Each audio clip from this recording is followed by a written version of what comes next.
254, episode 47 Pilihan Raja Iblis 8. Dinding keempat menunjukkan giginya dengan cara yang mengancam. Percikan sengit memenuhi udara. Saya segera memerintahkan Mark untuk meninggalkan kantor. Saya tidak akan bisa mencari tahu apa yang terjadi jika dia hadir. Tunggu sebentar, dengarkan aku. Saya berpikir tentang apa yang bisa saya lakukan untuk menenangkan tembok sialan ini. Kamu suka cerita. Setelah ini selesai, saya akan memberi Anda banyak hal yang ingin Anda makan. Dinding keempat menatapmu dengan cemberut. Geraman tertekan tampaknya agak tenang. Tampaknya tidak berpengaruh apapun. Aku punya sesuatu yang perlu aku periksa. Saya bisa mati jika saya tidak mengetahuinya. Apakah itu yang kamu inginkan? Petik 1.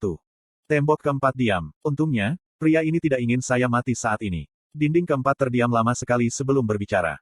Dinding keempat berkata, Kim Dokja. Iya. Ini akan dan Gerus tanpa aku. Saya pikir saya tahu apa yang dibicarakan. Salah satu fungsi dinding keempat termasuk melindungi saya dari mata rasi bintang. Dengan demikian, ia khawatir tentang rasi bintang yang merugikan saya begitu dimatikan. Aku tahu. Namun, kali ini aku harus mencarinya. Petik 1. Di depan surat wasiatku, dinding keempat terdiam sesaat sebelum membuka mulutnya. 10 seconds only. 10 detik. Ya, itu agak ketat tapi itu baik-baik saja. Semua saluran harus diblokir. Aku mengangguk. Bio, putar iklan di saluran. Saat pesanan dikirim melalui komunikasi Dokkaebi, layar dimatikan. Banyak rasi bintang yang bingung oleh iklan yang tiba-tiba. Oke, ini sudah cukup. Namun, dinding keempat tidak puas.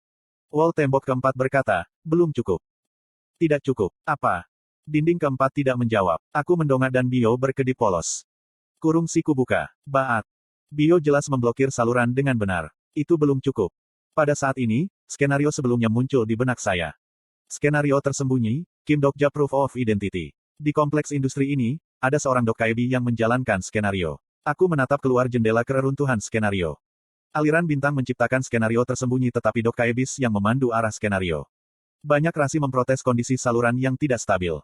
Dalam retrospeksi, Kim Dokja Proof of Identity adalah skenario yang agak tidak biasa. Itu adalah skenario yang secara tepat mengetahui tuntutan rasi bintang dan bahkan berisi informasi tentang saya sebelum skenario pertama. Tidak peduli bagaimana aku memikirkannya, hanya ada satu orang yang akan melakukan ini. Aku menghela nafas dan perlahan membuka mulutku. Bi-hyung, maukah kamu keluar? Ah Juma, di mana kamu saya datang? Stasiun Bantuan Medis Amal di Songnam. Hunian ini, didirikan dengan bantuan pemerintah, adalah salah satu organisasi bantuan sipil yang merawat korban invasi skenario. Han Suyong berteriak sambil menendang pasien yang jatuh di jalannya. Ibu Kim Dokja, Ibu Kim Dokja, angkat tangan. Petik 2.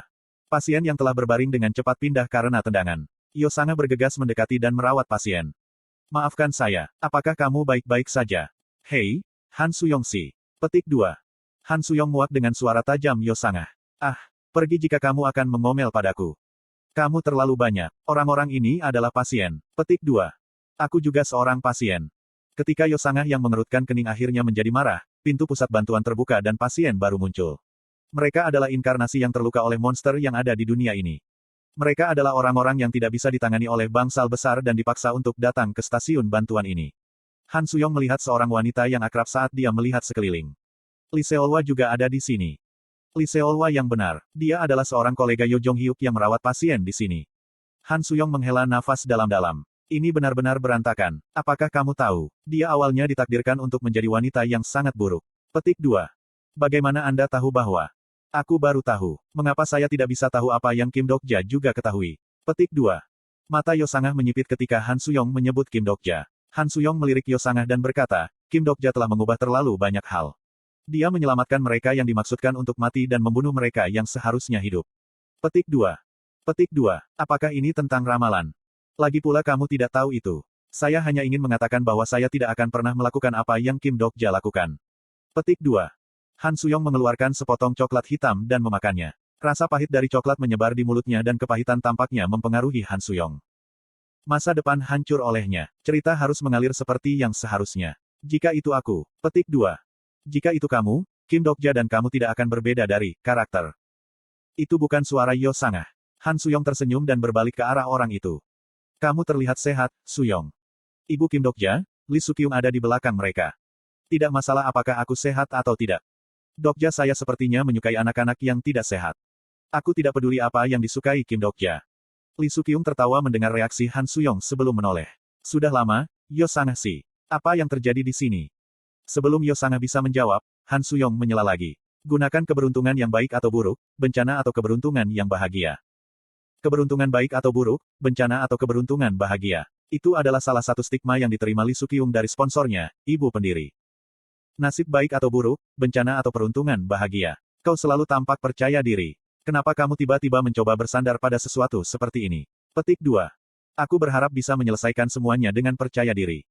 Kamu telah kehilangan informasimu. Apakah itu benar? Han Suyong dan Lee Sukyung berbeda dari Kim Dokja. Han Suyong hanya membaca bagian awal dari novel asli sementara Lee Sukyung hanya tahu informasi yang dia dengar dari Kim Dokja. Pada akhirnya, keduanya memiliki informasi masa depan yang tidak pasti. Lee Sukyung tersenyum ringan dan bertanya, mengapa Anda datang kepada saya? Sangat dapat melakukan sesuatu yang mirip dengan kekuatan Olympus. Petik 2. Apakah kamu bercanda? Apakah Anda lupa apa yang Olympus lakukan pada Kim Dokja? Petik 2. Mereka berdua bertengkar sementara Yosanga bergumam dengan ekspresi malu. Maaf, aku tidak bisa membantumu sekarang. Jangan khawatir tentang itu. Saya tahu situasi dengan Olympus rumit. Bukankah itu di tengah perselisihan internal saat ini? Petik 2. Iya. Yosanga menundukkan kepalanya dengan ekspresi tidak percaya sementara Han Suyong berkata, biarkan saja. Mereka telah melakukan begitu banyak seks sehingga umur mereka terpotong. Lebih cepat dari. Mata Yosanga membelalak pada kata-kata yang tak terduga. Lee Sukyung menatap mereka dan tertawa. Oke, nona-nona muda. Informasi apa yang ingin Anda ketahui? Sebagai referensi, saya tidak bisa melihat masa depan yang konkret dengan keberuntungan baik atau buruk, bencana, atau keberuntungan bahagia. Saya hanya bisa menunjukkan jalannya. Petik 2. Han Suyong mengangguk seolah dia sudah tahu. Aku ingin tahu tentang situasi Kim Dokja saat ini. Harem. Lee Sukyung memandang Han Suyong dengan tatapan halus dan Han Suyong dengan cepat menambahkan. Itu karena semenanjung Korea bisa dihancurkan tergantung pada bagaimana keadaan di sana. Saya mendengar cerita-cerita aneh dari rasi bintang hari ini. Mengapa Anda tertawa? Petik 2. Kamu lucu sekali. Han Suyong mengeluh. Cepat lakukan. Aku sudah lama melihatnya. Iya. Lalu apa itu? Petik 2. Lee Sukyung tersenyum. Yah, itu bisa saja. Seminggu yang lalu, itu di tengah dan 3 hari yang lalu itu tidak menguntungkan. Petik 2. Apa, sial. Kemarin itu beruntung. Lalu apa itu sekarang? Lee Sukyung mengeluarkan cermin perunggu tanpa bicara. Itu adalah fragmen dari cermin surgawi, salah satu dari 3 harta ilahi. Lihat dirimu sendiri. Ada nuansa yang tidak biasa dalam suaranya yang menyebabkan Han Suyong dan Yosanga secara bersamaan menyatukan kepala mereka. Kemudian surat-surat samar muncul di cermin perunggu. Kemalangan besar. Untuk sesaat, Han Suyong ragu apakah dia membaca Hanja dengan benar. Hanja sama dengan karakter Cina. Apakah ini nyata? Aku tidak tahu. Jika Anda penasaran, Anda bisa menanyakan Nebula Hongik. Dia mengatakan ini tetapi Lee Sukyung juga tidak terlihat nyaman. Kemudian permukaan cermin bergetar dan tulisannya berubah. Ah, kata, tolong, muncul. Seru Yosanga dan 2 lainnya melirik ke cermin. Tolong, itu adalah makna yang jelas dan tidak perlu menafsirkannya. Han Suyong dan Yosanga saling berhadapan pada saat yang sama. Lee Sukyung menghela nafas dengan ringan dan bertanya, lalu siapa yang akan pergi? Kurung siku buka. Kim Dokja benar-benar Kim Dokja. Bagaimana kamu tahu? Bi-hyung muncul dari udara. Bulunya berkilau dan dia sekarang memakai bahan kain berkualitas baik. Dok Kaebi dulu hanya mengenakan pakaian dalam harimau tapi itu adalah cerita lama sekarang. Bagaimana dengan saluran semenanjung Korea? Saya diturunkan pangkat. Tidak bisakah Anda memberitahu? Sepertinya kamu tidak baik-baik saja tampakku. Kamu akan tahu jika kamu kembali. Bi-hyung tidak menggunakan kehormatan seperti sebelumnya. Mungkin itu adalah bukti bahwa hubungan di antara kami telah berubah. Sebenarnya, kontrak saya dengan dia telah berakhir dengan kematian saya. Bi-hyung menatapku sebentar dan aku balas menatap. Apakah kamu baik-baik saja? Seperti yang kau lihat. Ya, saya sudah mendengar banyak cerita tentang Anda. Aku mengangguk ringan. Apakah Anda ingin kembali ke saluran saya lagi? Aku akan memperlakukanmu dengan baik. Mungkin kata-kata Bi-hyung tulus. Itu adalah proposal yang lebih berbahaya karena itu asli. Baik. Saya tidak membenci Bi-hyung sekarang. Namun, saya tidak cukup naif untuk bergandengan tangan dengan Bi-hyung. Bi-hyung adalah seorang Dok Kaebi dengan ikatan ke Biro dan Biro adalah salah satu kelompok paling berbahaya di dunia. Memang, kamu awalnya adalah orang seperti itu. Ekspresi Bi-hyung berubah. Wajar bagi para Dok Kaebis untuk menyendiri dari mereka yang meninggalkan saluran mereka. Gagasan bahwa Bi-hyung bisa menjadi musuh bukanlah tidak mungkin. Meski begitu, waktunya telah tiba lebih cepat dari yang saya kira. Lalu bagaimana dengan ini? Bangun saluran bersama dengan saya. Tidak apa-apa karena ini adalah dunia iblis. Sejenak, saya pikir saya salah dengar. Apakah kamu serius? Pikirkan sekali saja. Sebenarnya, itu bukan saran yang buruk. Jika saya membangun saluran bersama dengan Bio, itu akan memungkinkan Bio belajar dan tumbuh dengan cepat. Saya mengerti. Lebih dari itu, sekarang. Petik 2. Pada saat ini, saya mendengar Bihyung melalui komunikasi Dokkaebi. Apakah Anda ingin saya mematikan saluran? Aku mengangguk. Seperti yang diharapkan, Bihyung hanya berpura-pura bodoh. Aku tidak tahu apa yang kamu coba lakukan tapi aku berharap kamu baik-baik saja. Saya punya beberapa hal untuk dilakukan. Mari kita selesaikan sisanya nanti. Saya tidak mengerti mengapa Bihyung begitu baik terhadap saya. Bagaimanapun, saya beruntung. Bihyung mengubah pengaturan dan kemudian sebuah pesan dari rasi bintang terdengar. Semua rasi bintang di saluran tidak puas dengan koneksi saluran. Saya segera melihat dinding keempat. Dinding keempat mengatakan, jangan mencari terlalu banyak. Keterampilan eksklusif, dinding keempat, telah dirilis. Aku merasakan tirai yang mengelilingi duniaku menghilang. Saya tidak melewatkan waktu ini dan menyalakan jendela atribut. Memeriksa jendela atribut. Sejumlah besar informasi memasuki pikiran saya. Plus. Informasi karakter. Nama, Kim Dokja. Umur, 28 tahun. Dukungan konstelasi, tidak ada. Pengubah, Raja Penyelamat Iblis narasi.